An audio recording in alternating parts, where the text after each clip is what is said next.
జై తెలంగాణ, జై కేసీఆర్.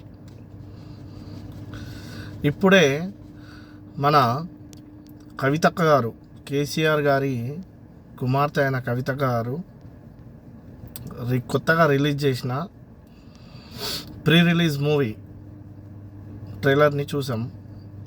పార్టీ పేరు టీఆర్ఎస్ అని పెట్టారు. తెలంగాణ రాష్ట్ర సేవ. తెలంగాణ రాష్ట్ర సేవ. ఫస్ట్ ఆఫ్ ఆల్ నేను క్లియర్గా ఒకటి చెప్పాలనుకుంటున్నాను. తెలంగాణ చరిత్రల్ని కాకతీయ రాజుల నుండి నిజాం పరిపాలన వరకు తెలంగాణలో ఒక సామెత ఉంది, ఆడబిడ్డ ఆశిస్తుంది అని. కానీ కాకతీయుల రాజ్యం నుండి నవాబ్ పరిపాలన వరకు తండ్రి ఓటమిని ఆశించే మొట్టమొదటి కుమార్తెగా చరిత్రలో నిలిచిపోతుంది కవితక్క పేరు. ఈరోజు ఒక 3 పాయింట్లు మాట్లాడారు. ఆ 3 పాయింట్ల గురించే మాట్లాడదాం. ఇంతసేపటికి కవితక్క గారు ఉద్యమంలో పాల్గొన్న, ఉద్యమంలో కష్టపడ్డా, ఉద్యమం చేశా అని మాట్లాడుతున్నారు. కేసీఆర్ గారు పార్టీ పెట్టిన తర్వాత 10 ఏళ్ళకి వచ్చిన వాళ్ళు మీరు పార్టీలకి. కేసీఆర్ గారు పార్టీ పెట్టగానే మీరు జాయిన్ కాలే. ఎప్పుడైతే ఉద్యమం ఊపు అందుకుంటుందో అప్పుడు మీరు కానీ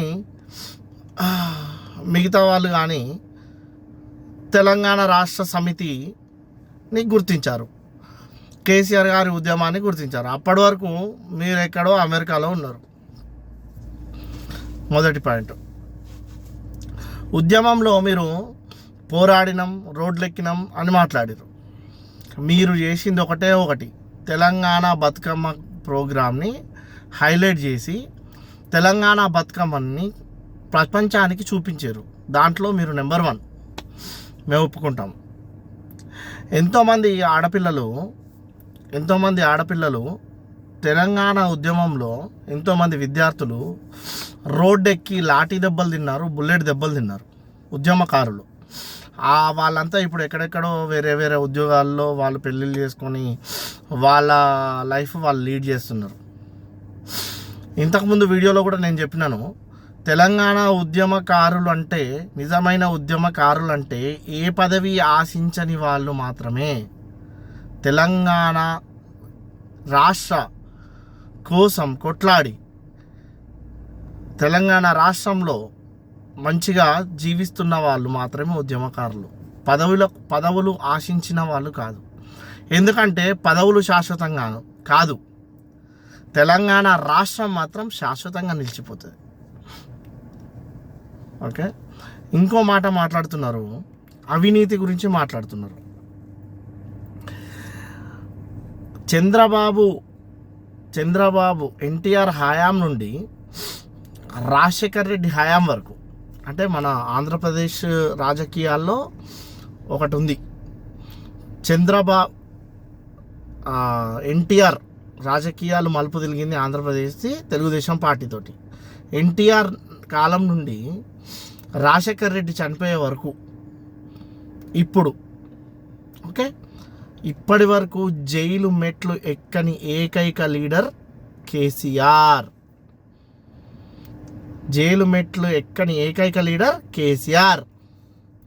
ఈరోజు మీరు కాళేశ్వరం అవినీతి చెందిందని చెప్పి మీరు మాట్లాడుతున్నారు. హైకోర్టే తీర్పిచ్చింది 3 రోజుల క్రితము కాళేశ్వరం మీద ఏ కమిషన్లు వేయొద్దు అని. ఓకే,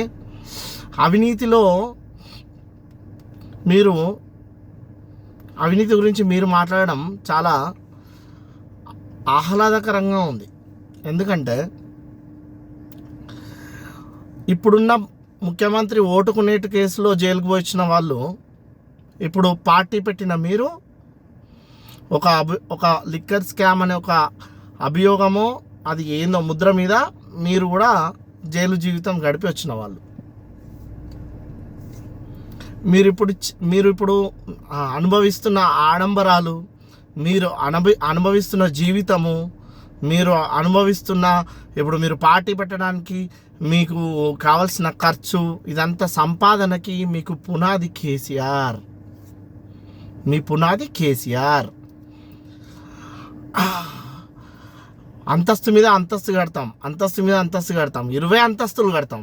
కానీ పునాది బాగా లేకుంటే 20 అంతస్తులు కాదు 100 అంతస్తుల బిల్డింగ్ కూడా కూలిపోతుంది.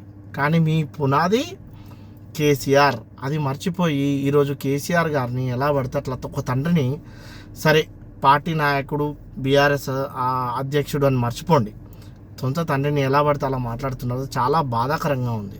ఎందుకంటే వేరే పార్టీ వాళ్ళు మాట్లాడితేనే మా నెత్తురు ఉడికిపోతుంది. అలాంటిది సొంత కుమార్తె అయిన మీరు, సొంత కూతురు, తెలంగాణ బిడ్డ మీరు మాట్లాడడం బాగాలేదు. మీరు పార్టీ పెట్టండి, పార్టీని నడిపియండి, కానీ ఎదుటి వాళ్ళని తిట్టి మాత్రం పైకి రాకండి. అది కరెక్ట్ కాదు. ఎందుకంటే నిజంగా మీరు సేవ చేయాలనుకుంటే, నాకు తెలిసి మీరు ఒక విద్యార్థి ఫీజు కూడా కట్టింది లేదు. మా ఉప్పల్ ఎమ్మెల్యే గారు ఉన్నారు, ఎంతోమందిని డాక్టర్స్ని చేశారు, ఎంతోమందికి ఫీజులు కడుతున్నారు. ఒక విద్యార్థిని మీరు చదివిపించినట్టు కూడా ఎక్కడ రికార్డు లేదు. ఒక పేద కుటుంబాన్ని ఆదుకున్న రికార్డు కూడా మీకు లేదు. అర్థమైందా? అదే మా కేసీఆర్ గారు అలా కాదు. జై తెలంగాణ అని ఒక చిన్నారి జెండా పట్టుకుంటే ఉద్యమంలో ఆ చిన్నారిని పైలట్ చేశారు. ఒక ఆడపిల్ల సవితి తల్లి చిక్కులో చిక్కుకొని ఎల్బీ నగర్లో ఒక ఏ ఆడపిల్ల భరించని బాధలు అనుభవిస్తుంటే ఆ పిల్లని దత్తత తీసుకొని పెళ్లి చేశారు. అలాగే ఆడబిడ్డల అందరికీ కళ్యాణ లక్ష్మి 1,00,000 రూపాయలు సహాయం అందించారు. బతుకమ్మకి పేద మహిళకి చీరలు అందించారు. ఆడపిల్ల పుడితే తన వంతు కేసీఆర్ కిట్టు రూపంలో సహాయం అందించారు. ఇలా ఆడపిల్లలకి మొట్టమొదటి స్థానం తెచ్చింది, గౌరవం తెచ్చింది టీఆర్ఎస్ ప్రభుత్వం, ఇప్పుడు బీఆర్ఎస్ ప్రభుత్వం, కేసీఆర్ గారు.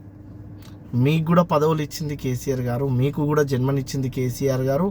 మీకు ఈరోజు ఉన్న ఆస్తి అంతస్తులు, మీరు ఈ లెవెల్కి రావడానికి, మీరు ఎంపీగా కావడానికి, ఎమ్మెల్యే కావడానికి, మినిస్టర్ కావడానికి కూడా, మొన్న ఎమ్మెల్సీ కూడా మీరు బీఆర్ఎస్ నుండి గెలిచారు. ఇవన్నీ మర్చిపోయి ఈరోజు కేసీఆర్ గారిని తిడితే తెలంగాణ ప్రజలు మిమ్మల్ని యాక్సెప్ట్ చేయరు. ఒక చదువుకున్న ఉద్యమకారుణ్ణి నేను, కొంచెం నాలెడ్జ్ ఉండి నేను మాట్లాడుతున్నాను. మీరు కేసీఆర్ గారిని తిట్టకుండా, బీఆర్ఎస్ పార్టీని ఏమనకుండా మీరేం చేయాలనుకుంటారో చేయండి. మీరు పార్టీ పెట్టినందుకు చాలా సంతోషం. మీ పార్టీ బాగుండాలి. మీ పార్టీలో ఉద్యమకారులకి ఫస్ట్ ప్రిఫరెన్స్ ఉద్యమకారులకు అన్నారు. మరి మీ మీటింగ్లో ఎక్కడ కూడా శ్రీకాంతాచారి గారి తల్లి కానీ, చనిపోయిన విద్యార్థుల వాళ్ళ కుటుంబాలు కానీ ఈరోజు మీ మీటింగ్లో ఎవరు లేరు. వేరే పార్టీల్లో యువనేతలుగా పనిచేసి మీ దగ్గరికి వచ్చిన వాళ్ళే. మేము యువనేతలుగా, మేము అప్పుడు స్టూడెంట్ లీడర్స్గా కేసీఆర్ గారితో పనిచేసినాం. మా చివరి శ్వాస కూడా కేసీఆర్ గారికే సొంతం. ఈ తెలంగాణ సాధించింది కేసీఆర్, తెలంగాణ రాష్ట్రాన్ని ఏర్పడించింది కేసీఆర్, తెలంగాణ రాకకు కారణం కేసీఆర్, మా తెలంగాణ జాతిపిత కేసీఆర్. అందుకే మళ్ళీ చెప్తున్నాను, మా చివరి శ్వాస కూడా బీఆర్ఎస్ పార్టీకి మాత్రమే అంకితం. అండ్ మీరు మాట్లాడింది కరెక్షన్ చేసుకోండి. మీ పార్టీ ఎల్లకాలం ఉండాలి, మీ పార్టీ నిలబడాలి, మీరు కూడా మంచి పదవులు అనుభవించాలని, ఆ తండ్రి దీవెన మీకు ఎప్పటికీ ఉంటుందని దీని ద్వారా కోరుకుంటున్నాము. మరొకసారి తెలంగాణ యావత్ ప్రజలకి నేను కోరుకున్నది ఏంటంటే, ఎలక్షన్స్ రాబోతున్నాయి, మర్చిపోకండి. ఈసారి కూడా మీరు మోసపోతే గోసపడతారు. తప్పకుండా మన బీఆర్ఎస్ పార్టీని గెలిపిద్దాం, ముందుండి నడిపిద్దాం. జై తెలంగాణ, జై కేసీఆర్.